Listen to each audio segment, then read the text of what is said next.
आज की कविता है अपनी छाया मत छूना और इसके कवि हैं गिरजा कुमार महतो।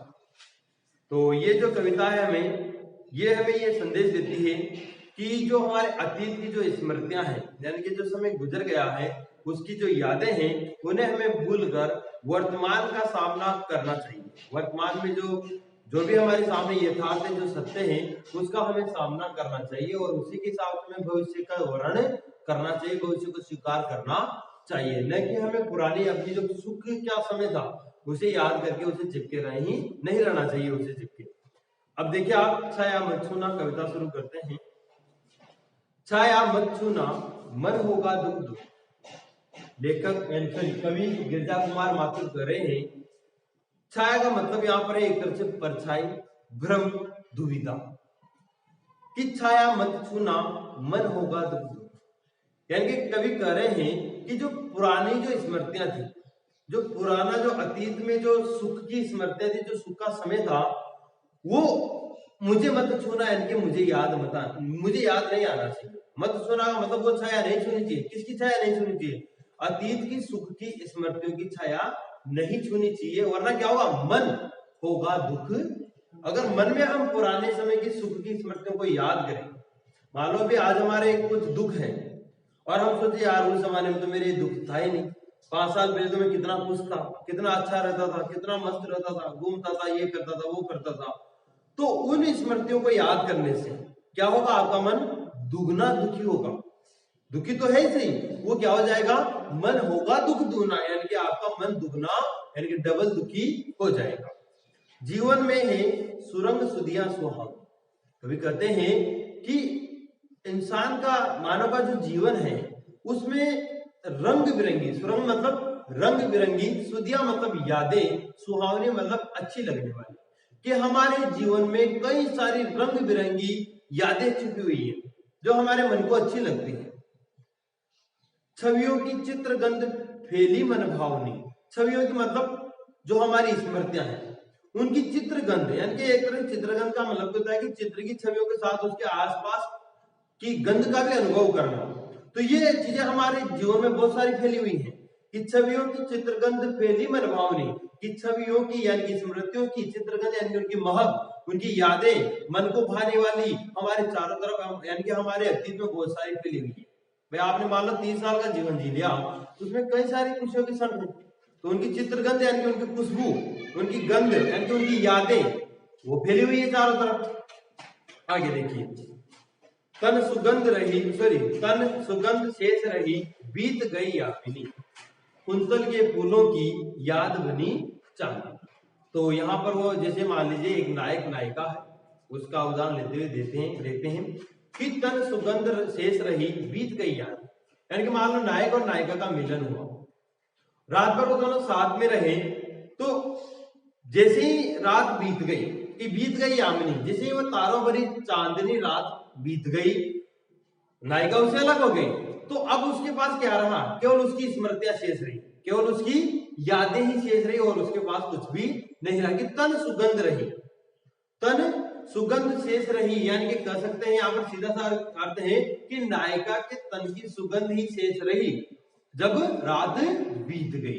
तो यानी कि जो हमारे जीवन के पिछले जीवन की जो समय था, जो खुशियां थी, वो तो बीत गई, अब उनकी सुगंध यानी कि उनकी बस यादें ही हमारे पास हैं। तो तन सुगंध शेष रही, बीत गई यामिनी, कुंतल के फूलों की याद बनी चांदनी।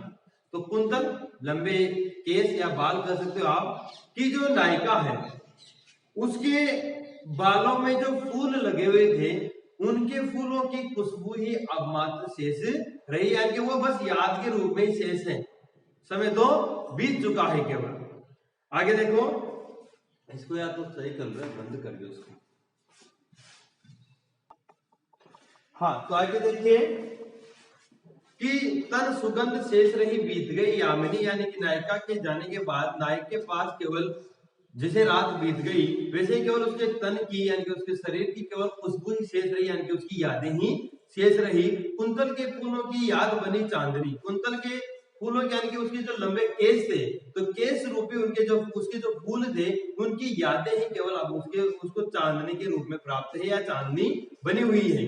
भूली सी एक छुअन बनता हर जीवित क्षण, छाया मत छूना मन होगा दुख दूना। कि भूली सी एक छुअन बनता एक जीवित क्षण, यानी कि जो भूली सी एक छुअन कर सकते हो आप कि जिन चीजों को हम भूल चुके थे, जो समय हमारा गुजर चुका था, उसका एक छुअन भी, एक छोटी सी बात हमें याद आ जाती है तो हर जीवित क्षण यानी कि हर बातें फिर जीवित हो जाती है।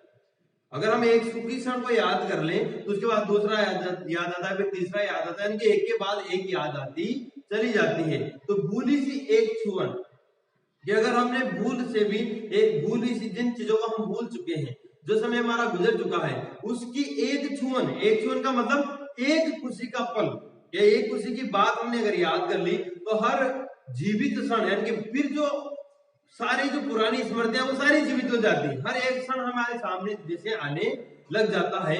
इसीलिए यहाँ पर कवि कर रहे हैं कि छाया मत छूना मन होगा दुख दूना, कि पुरानी जो स्मृतियां हैं वो मुझे याद मत आना, वरना वर्तमान में जो मेरा दुख है वो दुगना हो जाएगा। आगे देखो, अब कवि यहाँ पर कहते हैं कि वर्तमान में आपने देखा होगा कई लोग पैसे के पीछे दौड़ते रहते हैं, मान सम्मान बड़प्पन इसके पीछे दौड़ते रहते हैं, संपत्ति बढ़ाने के पीछे दौड़ते रहते हैं। उनके लिए कहा है उन्होंने आगे कि यश है या न वैभव है, मान है न सरमाया, जितना ही दौड़ा तू उतना ही भरमाया।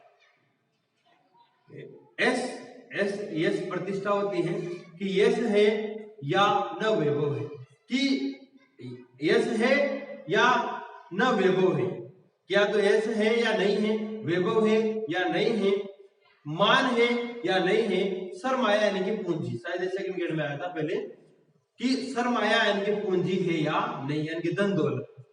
कि कई लोग होते हैं जिनके पास तो होता है, पैसा भी होता है, कहीं के पास यश होता है, कहीं के पास वैभव भी होता है, मान सम्मान भी होता है।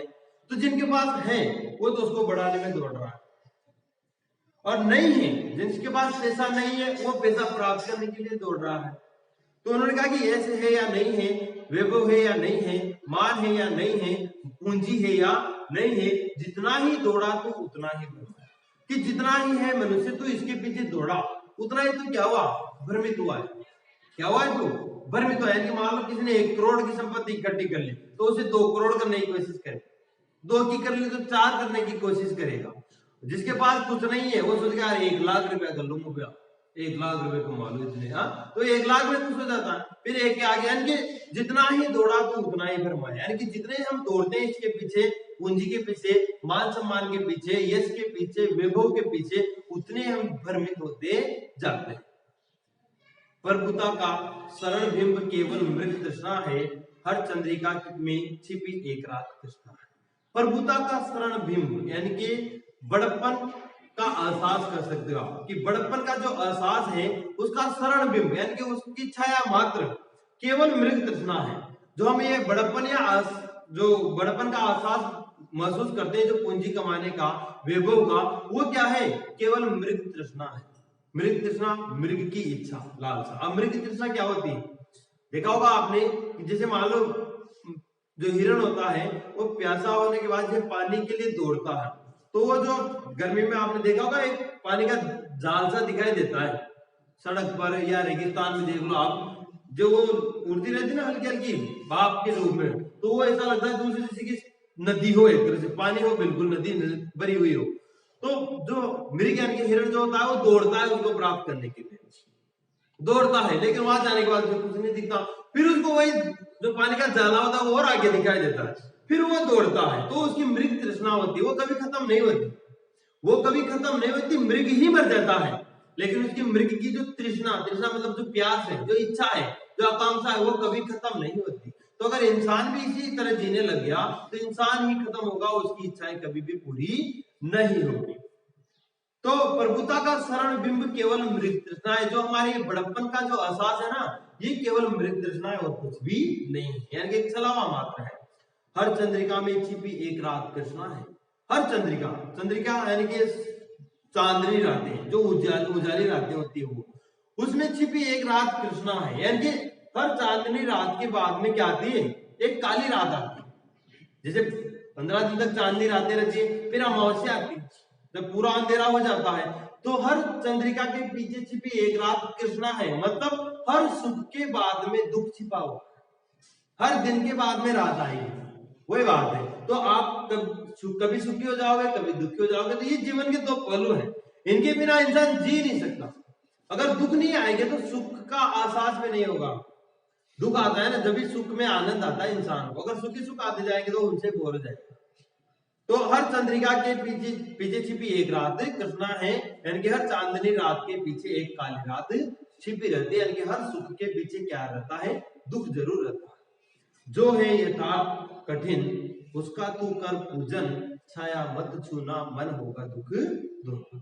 तो फिर आगे कवि कहते हैं कि जो है यथार्थ कठिन, कि जो कठिन यथार्थ है, जो कठिन सत्य है हमारे सामने, उसका तू कर पूजन, उसी की पूजन कर, उसी का पूजन कर, यानी उसी को तू स्वीकार कर, उसी को मान तू, उसी के अनुसार चल तू। वर्तमान में जो है तू उसी के अनुसार चल, जो सामने परिस्थितियां कर रहे उनका सामना कर। तो जो है कठिन यथार्थ उसका तू क्या कर, पूजन कर, यानी उसको स्वीकार कर। अगर तो फिर आगे कहते हैं कि छाया मत छूना मन होगा दुख दूना, कि हे छाया, यानी हे पुराने समय की जो अतीत की स्मृतियां हैं वो नहीं आनी चाहिए, वरना आपका दुख क्या हो जाएगा, दुगना हो जाएगा। फिर आगे कहते हैं कि दुविधा हत साहस है, दिखता है पंथ नहीं, देह सुखी हो पर मन के दुख का अंत नहीं। दुविधा हत साहस कह सकते हैं, आविष्कार है कि साहस होते हुए भी दुविधाग्रस्त रहना, साहस होते हुए भी दुविधाग्रस्त रहना, कि दुविधा हत साहस है। दुविधा हत हत यानी कि खत्म हुआ साहस, जिसका साहस नष्ट हो गया हो, कि जिसके भीतर साहस है फिर भी वो किसके कारण नष्ट हो गया, दुविधा के कारण। कई बार व्यक्ति दुविधा में पड़ जाता है और उसके कारण उसका जो साहस होता है, जो हिम्मत होती है, वो भी नष्ट हो जाती है। दिखता है पंथ नहीं, और उस दुविधा के कारण उसको कहीं भी रास्ता दिखाई नहीं देता है, उलझ कर रह जाता है कि ये करो या ये करो, ये करो या ये नहीं करो। देह सुखी हो पर मन के दुख का अंत नहीं, अपना शरीर सुखी हो। कैसे तो कहते हैं कि पहला सुख निरोगी का है, लेकिन फिर भी इंसान के मन का जो दुख है उसका कोई अंत नहीं है भाई। आपकी देह सुखी है तो फिर आप सोचोगे यार ये भी मेरे पास हो। मन बहुत भ्रमित करता है, मन पता नहीं आपको कहां से कहां ले जाता है। कि आपकी देह सुखी हो पर मन के दुख का अंत नहीं। देह सुखी हो जाए लेकिन मन का जो दुख होता है उनका कोई अंत नहीं, उसको तो आप अपने वश में करोगे ना, तभी सुखी हो पाओगे। चाहे आपके पास कुछ हो या ना हो, लेकिन सुखी तो तभी हो पाओगे जब आपने अपने मन को वश में कर लिया। बस जिसने मन को जीत लिया उसने सब कुछ जीत लिया, वही सबसे बड़ा आदमी दुनिया। चाहे कितने करोड़ों रुपए वाला व्यक्ति हो, वो भी सुखी नहीं है, नहीं। वो भी चाहता है यार मेरे पास ये भी हो, मेरे पास वो भी हो। हाँ, तो मन वश में होना चाहिए इंसान। तो देह सुखी हो पर मन के जो दुख है उसका कोई अंत नहीं होता है। दुख है न चांद खिला, शरद रात आने पर क्या हुआ, जो खिला फूल रस बसंत जाने पर। प्रश्नवाचक चिन्ह लगाया है कि दुख है न चांद खिला, कि इस बात का दुख है कि शरद रात आ गई फिर भी चांद नहीं खिला, यानी कि समय आने पर भी आपको वो सुख नहीं मिला, इस बात का दुख है। मां क्या हुआ, जो खिला फूल रस बसंत जाने पर। वैसे तो फूल बसंत ऋतु में खिलता है, लेकिन यह कहा कि क्या हुआ, जो खिला फूल रस बसंत जाने पर, कि बसंत ऋतु का जो रस है वो समय है, वो जाने के बाद भी अगर फूल खिला तो क्या हुआ, उसमें भी आपको दुखी नहीं होना चाहिए। अगर मान लो थोड़ा सा समय निकल जाए, उसके बाद आपको सफलता मिले, उसके बाद में आपको सुख मिले, तो उसके लिए भी हमें उस सुखा भी हमें भरपूर आनंद उठाना चाहिए। उसे दुखी नहीं होना चाहिए, अरे मुझे तो 5 साल पहले मिल जाती नौकरी, अरे मिल तो गई, 5 साल बाद मिल गई, लेकिन मिली तो सही, तो उसका ही हमें वर्ण करना चाहिए। जो न मिला भूल उसे कर तू भविष्य, और तुझे तो जो नहीं मिला ना उसको तो भूल जा। जीवन में कई सारी चीजें होती है जो हमें प्राप्त नहीं होती, हम सोचते हैं मुझे ये भी मिल जाए, लेकिन नहीं मिलती है। तो जो तुझे नहीं मिला उसको तू भूल जा, और क्या कर, भविष्य का वर्ण कर। क्या कर, भविष्य का वर्ण कर, भविष्य में तू क्या क्या प्राप्त कर सकता है उनके लिए कोशिश कर, उनके लिए मेहनत कर। छाया मत छूना मन होगा दुख दूना। फिर कहते हैं कि अगर इसी प्रकार हम हमारे अतीत की स्मृतियों को, सुख की स्मृतियों को याद करते चलेंगे तो वर्तमान का दुख क्या हो जाएगा, दुगना हो जाएगा। इसलिए हमें वर्तमान में यथार्थ जो कठिन यथार्थ है उसका वर्ण करके हमें भविष्य में जीवन जीना चाहिए।